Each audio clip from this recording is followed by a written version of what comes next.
โอ้เฮ้ยเฮ้ย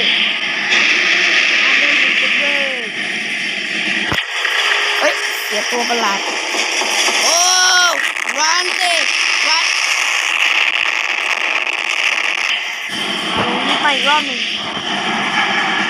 นี่ก็ไม่เป็นสายแล้วใครโดนรีบทับก่อนคนนั้นขอให้ตาย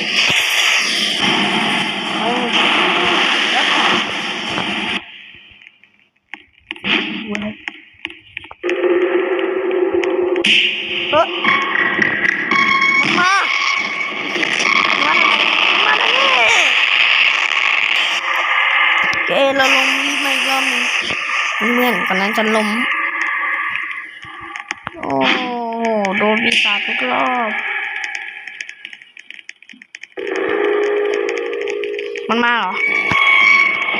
โอ้รันเฮ้ยตัวอะไรโอ้ตัวนี้เป็นบอทหนีดิรอเลยล่ะ